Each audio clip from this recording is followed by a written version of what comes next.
नमस्कार, the wire में आपका स्वागत है। मैं हूं आरफा खानम शेरवानी। सांप्रदायिक बंटवारा और सांप्रदायिक झड़पों की आग ने ऐसा लगता है कि पूरे देश को अपने अंदर समा लिया है। अभी 2 दिन पहले मैंने आपको खबरें दिखाई थी जिसमें बताया था कि रामनवमी के मौके पर जो जुलूस निकाले जा रहे थे उनके सबब किस तरह से प्रतिक्रिया के तौर पर हमने देखा कि हिंसा एक तरीके से भड़क गई। पूरे देश में करीब आधा दर्जन ऐसे राज्य थे जहां हिंसा भड़की और उसमें 2 लोगों की मौत भी हुई। उस खबर के बाद अब सीधे आ जाइए आप देश की राजधानी दिल्ली में। जी हां, देश की राजधानी दिल्ली में 2 साल के बाद फिर से एक दंगा भड़क गया है। ये नॉर्थ वेस्ट जो ज़िला है दिल्ली का, नॉर्थ वेस्ट डिस्ट्रिक्ट, उसका मामला है इस बार, जिसमें अभी तक आधे दर्जन से ज़्यादा लोग घायल हो गए हैं। पहला त्यौहार था, पहला एक उत्सव था, धार्मिक उत्सव, वो था रामनवमी का त्यौहार। अब दूसरा है वो है हनुमान जयंती। यानी आप ये देखिए कि जो भारत में जो धार्मिक त्यौहार हैं अलग अलग धर्मों के मानने वाले लोगों के लिए, और ख़ासकर जो बहुसंख्यक समुदाय का जो धार्मिक पर्व हैं उनको किस तरह से इस्तेमाल किया जा रहा है एक हथियार के तौर पर 2 तबकों के बीच आपसी भेदभाव, आपसी दुश्मनी, हिंसा, और कितने घर बर्बाद हो रहे हैं, कितने घर तबाह हो रहे हैं। और हमेशा के लिए जो सामाजिक ताना बाना है, समझ लीजिए कि आप अगर एक इलाके में अगर एक दिन भी हिंसा होती है, कुछ घंटे भी हिंसा होती है, तो कई दशकों के लिए उस इलाके का जो आपसी तालमेल है सांप्रदायों के बीच वो तबाह हो जाता है। इसको मैंने खुद अपनी नज़र से देखा है। तो फिलहाल दिल्ली का मैं आपको किस्सा बता रही हूँ जहाँ जहांगीरपुरी का मामला सामने आया है। द वायर पर आप लगातार हमारे जो वीडियो जर्नलिस्ट हैं उनके ज़रिए आप रिपोर्ट्स देख रहे होंगे कैसे आधे दर्जन लोगों के ज़ख्मी होने का मामला सामने आया है, जिसमें एक पुलिसकर्मी भी है। और जो मॉडल है वो बिल्कुल एक जैसा मॉडल है पूरे देश में। आप ये देखिए, जो रामनवमी की हिंसा है उसमें भी ये होता है कि उन्मादी भीड़ जाती है जो कि कहती है कि वो धार्मिक पर्व या धार्मिक उत्सव मना रही है। वो अल्पसंख्यक इलाकों में जाती है और वहाँ पर मस्जिदों पर, दरगाहों पर झंडे लगाने की, उनकी मीनारों और गुंबदों पे झंडे लगाने की कोशिश होती है। उसका जब विरोध किया जाता है, पत्थरबाजी होती है उस तरफ से या कोई भी प्रतिक्रिया होती है, उस पर जो है वो स्टेट और स्टेट की पुलिस दंडित करती है उस समुदाय को। साफ तौर पर हमने देखा है कि रामनवमी के पूरे हिंसा का जो एक मॉडल था वो भी यही दिखा। अब फिलहाल दिल्ली के जहांगीरपुरी में भी यही मॉडल सामने आ रहा है। और ये बात मैं नहीं कह रही हूँ, आप चश्मदीद जो गवाह हैं उनके जरिए आप इस बात को सुनिए और समझिए कि वो क्या कह रहे हैं। क्यों ये जो भीड़ है, जो भक्तों की भीड़ होनी चाहिए थी, भगवान के भक्तों की भीड़, हनुमान जो है उनके भक्तों की भीड़ होनी चाहिए थी, लेकिन उनके हाथ में तमंचे क्यों थे, उनके हाथ में असलहे क्यों थे, इनके हाथ में हथियार क्यों थे, इसका एक्सप्लेनेशन किसी के पास नहीं है। मैं आपको भी सुनवाऊंगी कि वो लोग जो कि वहाँ पर चश्मदीद थे, जो मौजूद थे, और खासकर जो पीड़ित समुदाय है वो क्या कह रहा है। लेकिन इससे पहले 21 लोगों को अब तक गिरफ्तार किया गया है और इंडियन एक्सप्रेस की इस रिपोर्ट के मुताबिक 21 में से 16 सिर्फ एक ही समुदाय के हैं, मुस्लिम समुदाय के लोग हैं। झड़प हुई है 2 समुदायों के बीच, 21 में से 16 लोग, उसमें 2 नाबालिग भी हैं। ये खुद पुलिस की रिपोर्ट बता रही है, इंडियन एक्सप्रेस ये बता रहा है। तो आइए पहले चश्मदीदों की बात सुन लेते हैं, फिर मैं वापस आऊंगी। पहले तो ये बजरंग दल वाले जितने भी थे, ये तो पहले पूरे शिवलोक में, पूरे जहांगीरपुरी में इन्होंने रौंड लगाया।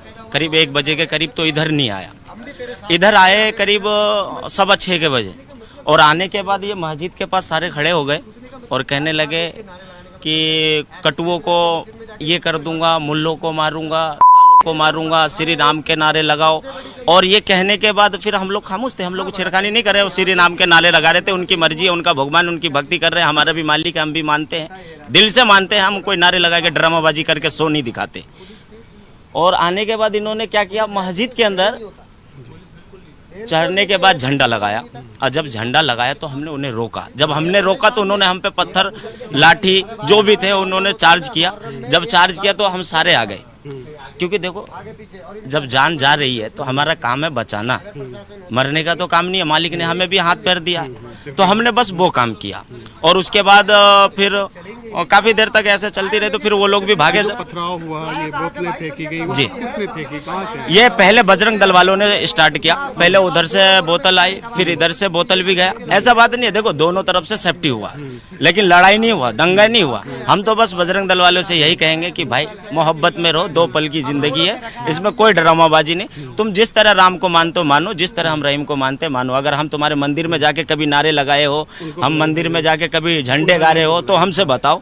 तुम अगर आके करते हो तो हमसे बोलो। अगर तुम्हें इबादत करना है तो तुम आओ हमारे साथ मस्जिद में बैठ के इबादत करो, आराम से करो। लेकिन ड्रामेबाजी मत करो। नारे वारे लगाए मस्जिद में घुस के, वहाँ पब्लिक ने कुछ नहीं कहा, ममडन ने। फिर ये लोग यहाँ पे जब आए ना, यहाँ पे मस्जिद, बड़ी मस्जिद को देख के फिर रुक गए। यहाँ पे रुक के फिर नारेबाजी की, जय श्री राम जय श्री राम। उसमें से कुछ लोग, सबके हाथ में, उनके पास सामान तो सारा ही है, टोटली सामान तो उनके पास, किसी के पास ऐसा नहीं था जो किसी के हाथ में हथियार ना हो। फिर जय श्री राम लगा रहे हो, लगाते रहो, हमें क्या मतलब है। सब नमाज रोजे रखे हुए हैं, सबने अपने नमाज पढ़ रहे हैं, सब कुछ पढ़ रहे हैं। फिर यहाँ पे 2 जने घुस के, यहाँ पे देखो, दिखा देता हूँ, यहाँ पे दिखाओ, यहाँ पे करीब आओ, देखो ये मेरे आंखों के सामने। फिर यहाँ 4 जने घुसे, ये 2 जने यहाँ से कूदे, ये इस पे पौड़ी पे पैर रख के, देखो भाई अंदर रहे श्री राम के झंडे, वहाँ पे झंडा लगा रहा है। नीचे आराम से देखो, झंडे पड़े, आराम से ध्यान से। कैमरा नीचे करके देखो, झंडे सारे पड़े हुए हैं। अभी ने समझाने दो, क्योंकि ये घटना इतनी बड़ी है ना, आदमी अपने अपने वो बनाता है, पूजा बनती है जी। तो हाँ, फिर क्या हुआ? अरे भाई यहाँ से यार, एक तुम ये कर दिया ना झंडे, देखो 2 जने यहाँ से कूद गए, मस्जिद के गेट लगा दिए थे पहले ही, ताले नहीं लगाए थे मगर गेट लगा दिए थे। वो यहाँ चढ़ के वहाँ झंडा लगा रहा है, बताओ उसका मतलब क्या है झंडा लगाने का? तो ये उकसाने वाली बात है। फिर उल्टे सीधे नारे लगा रहे हैं, तब पकड़ के उनको भगाया यहाँ से। इस मस्जिद के सामने क्या हुआ? मस्जिद के सामने यही हुआ, जो शोभा यात्रा यहाँ बार बार आ रही थी। बार बार आने का मतलब यही है कि वो हमें उस्का रहे थे और हमारे को परेशान किया कि ये किसी भी तरीके से बोलें, झगड़ा करें। वही वाला हाल है कि एक तो बैठी रोने को थी और खसम ने छेड़ दी। अगर पुलिस फोर्स होता तो इतना बड़ा लड़ाई झगड़ा नहीं होता। हम लोगों का अफ्तारी का टाइम पे, उसी टाइम इन लोग बाजना बजा रहा था, तो उससे माना किया गया जो भाई अभी तुम लोग थोड़ा टाइम के लिए रुक जाओ। तो उसी टाइम मस्जिद में पत्थर फेंका। उसके बाद कह रहे झंडा लगाऊंगे। झंडा लगाने के बाद उन लोगों को जब फिर रोकने को लिए गए, तब तलवार निकला है, पिस्तौल निकला है, छुरी निकाला। निकालने के बाद लड़ाई झगड़ा चालू हो गया। और दिल्ली में ही एक वकील हैं, उन्होंने गुजारिश की है, सुप्रीम कोर्ट से गुहार लगाई है। उन्होंने कहा है कि कमेटी बनाई जाए ताकि एक इम्पार्शियल तरीके से इंक्वायरी हो सके। एक कमेटी बनाई जाए। जहांगीरपुरी का जो पूरा वायलेंस है, इसके मद्देनज़र एडवोकेट अमृतपाल सिंह खालसा हैं, उन्होंने कहा है कि दिल्ली पुलिस का जो इन्वेस्टिगेशन है वो एक तरफा है और सांप्रदायिक है। ये बात उन्होंने कही। और साथ साथ उन्होंने जो चीफ जस्टिस हैं NV रमन्ना, उनको याद दिलाया कि किस तरह से उन्होंने खुद, कोर्ट ने इस बात को कहा कि दिल्ली पुलिस को लताड़ा, खासकर जो पिछले दंगे रहे 2020 का मैं जिक्र कर रही हूँ, जब NTCA NRC मूवमेंट देश में चल रहा था, और NTCA NRC मूवमेंट के खिलाफ भी एक और नया आंदोलन खड़ा हो गया। और इस आंदोलन दोनों के टकराव में हमने देखा कि दिल्ली में दंगों की आग भड़क गई थी। 50 से ज़्यादा लोग इन दंगों में मारे गए थे। दर्जनों की तादाद में लोगों के घर तबाह हुए थे। द वायर पर आपने रिपोर्ट्स देखी, मैंने खुद जाकर वहाँ पर रिपोर्ट फाइल की, और आपने देखा कि जो रिलीफ का काम था, जो राहत का काम था, वो भी कितने धीमे तरीके से चला। यानी कि 2 साल में अभी वो जो दंगा पीड़ित थे उनका भी इंसाफ नहीं हुआ है। उनके जो गुनहगार थे उनको पूरे तरीके से सज़ा नहीं मिली है। जो लोग बर्बाद हुए थे, जिनके घर जलाए गए थे, जिनके घर तबाह हुए थे, जिनके कारोबार ख़त्म हुए थे, उन लोगों को पुनर्स्थापित करने का पूरा काम नहीं हुआ है। लेकिन दिल्ली में, देश की राजधानी में, जहाँ देश में प्रधानमंत्री बैठते हैं, जहाँ संसद बैठती है, जहाँ पूरी कैबिनेट बैठती है सरकार की, सबसे बड़े जो अधिकारी हैं देश में, जो देश चलाते हैं, वो जहां बैठते हैं, उसी से सिर्फ कुछ किलोमीटर दूर जहांगीरपुरी में ये दंगा भड़का है। एक तरह से राष्ट्रीय शर्म की ये पूरे तरीके से बात है हमारे लिए कि अब 21वीं सदी में, 2022 में, जब भारत को विश्व गुरु बनना था, तब वो 100 साल पुरानी जो लड़ाइयाँ थीं, जो लगता था कि हम इतिहास की जो अंधेरी गलियाँ हैं उनमें कहीं दफन कर आए हैं, उनमें कहीं छोड़ आए हैं, वो अंधेरा सा संदूक जिसमें जो सांप्रदायिक वैमनस्य था, जो दुश्मनी थी, उस सबको हम भुलाकर आगे बढ़ेंगे, विकास के पथ पर हम आगे बढ़ेंगे। वो आप ये देखिए कि पूरे तरीके से उस पूरे पीस को, उस पूरे अमन को तबाह करने की एक तरह से एक्टिव कोशिश की जा रही है। तो पुलिस के मुताबिक उनका ये कहना है कि जो पत्थरबाजी हुई है और इसके अलावा फायरिंग हुई है, उससे ये सांप्रदायिक हिंसा फैली है, कम्युनल राइट फैला है। FIR में ऐसा कहा गया है। स्कूटर भी जलाया गया है। इसके अलावा और कुछ अन्य ऐसे वाहन हैं जिनको कि भीड़ ने आग के हवाले कर दिया गया है। रैपिड एक्शन फोर्स तैनात कर दी गई है जहांगीरपुरी के आसपास। ये बात जो है वो कमिश्नर ऑफ पुलिस दिल्ली के, उन्होंने भी ट्वीट करके बताया कि किस तरह से नॉर्थ वेस्ट डिस्ट्रिक्ट में जो हालात हैं उन पर काबू पा लिया गया है। एडिशनल फोर्स लगा दी गई है और जो सेंसिटिव इलाके हैं वहाँ पर और जो सीनियर ऑफिसर्स हैं उनको कहा गया है कि वो फील्ड में रहें और ठीक से इसका सुपरवाइज करें। लॉ एंड ऑर्डर को फिर से स्थापित किया जा रहा है और पेट्रोलिंग की जा रही है।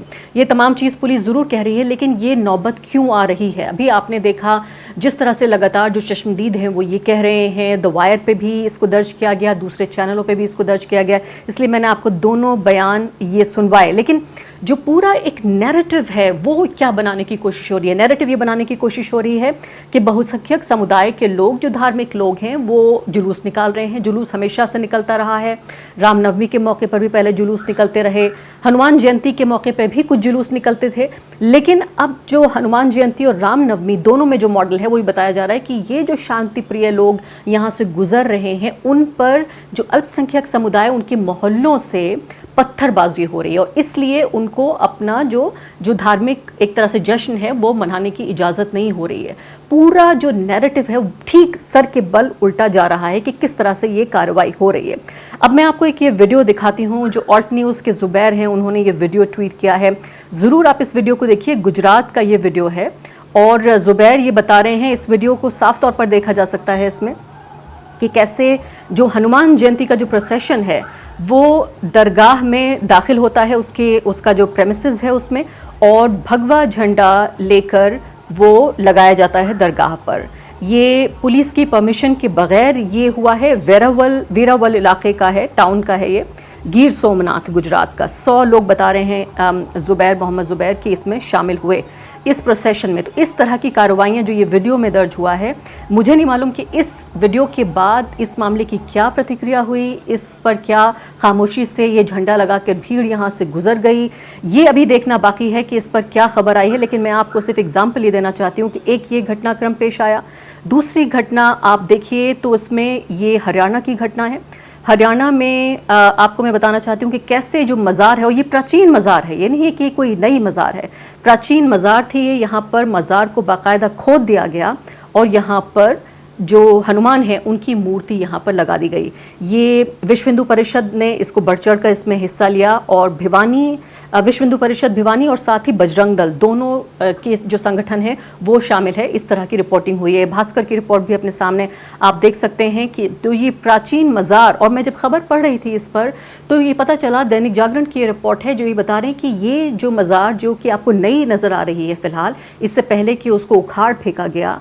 मज़ार का मतलब होता है एक व्यक्ति, ऐसा व्यक्ति जो संत है, जाना माना व्यक्ति है, जिसको उसकी मृत्यु के बाद लोग वहाँ पर एक तरह से एक परमानेंट एक स्थायी कब्र बना देते हैं जिस पर लोग आके दुआ मांगते हैं। आप जानते हैं, सभी लोग जानते होंगे मज़ार क्या होगा। मैं यहाँ रेखांकित इसलिए करना चाह रही हूँ इस बात को कि मज़ार का मतलब यह है कि एक मुर्दा व्यक्ति वहाँ पर दफन है। आप ये सोचिए कि हम ऐसे मकाम पर आ गए हैं जहाँ पर कि एक मुर्दा व्यक्ति की कब्र को खोदकर, मज़ार को खोदने का मतलब है कब्र को खोदकर वहाँ पर हनुमान की प्रतिमा लगा दी गई। तो मैं ये पढ़ रही थी खबर, इसमें बताया गया कि हिंदू और मुस्लिम दोनों समुदाय के लोगों ने इस मज़ार को नया करके एक बनाया गया, उसको एक नई शक्ल दी गई और अब इस मज़ार के साथ क्या बर्ताव किया गया ये भी आप देख रहे हैं। तो लगातार जो उकसाने की कार्रवाई है, लगातार जो सांप्रदायिक भेदभाव, दुश्मनी फैलाने की जो कार्रवाई है वो लगातार हो रही है। और बताया जा रहा है कि एक तरफ के लोग जा रहे थे, शांतिप्रिय तरीके से जुलूस निकाल रहे थे, और दूसरी तरफ के लोगों को ये बर्दाश्त नहीं हुआ, इसलिए उन्होंने पत्थरबाजी की। पत्थरबाजी के बाद पुलिस एक्शन होता है।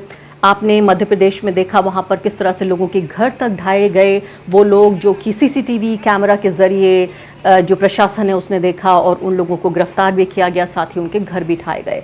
तो अभी यहाँ पर एक ऐसा, ये सोचिए कि आप मानवीय तौर पर पत्रकारों के लिए और ख़ासकर द वायर जैसे छोटे संस्थानों के लिए ये बहुत मुश्किल हो रहा है कि जो ये राष्ट्रव्यापी जो एक हिंसा हो रही है, ये राष्ट्रव्यापी जो लॉ एंड ऑर्डर की पूरी स्थिति पैदा हो रही है, इस पर कैसे रिपोर्टिंग की जाए। अलग अलग राज्यों में एक छोटे संस्थान के लिए अपने रिपोर्टर्स को भेज पाना और इसको दर्ज कर पाना इतना मुश्किल हो रहा है। इतने बड़े स्केल पर ये तमाम भेदभाव और हिंसा फैलाने की कोशिशें जारी हैं। द वायर के और वीडियोस देखने के लिए सब्सक्राइब करें और बेल आइकन पर क्लिक करें।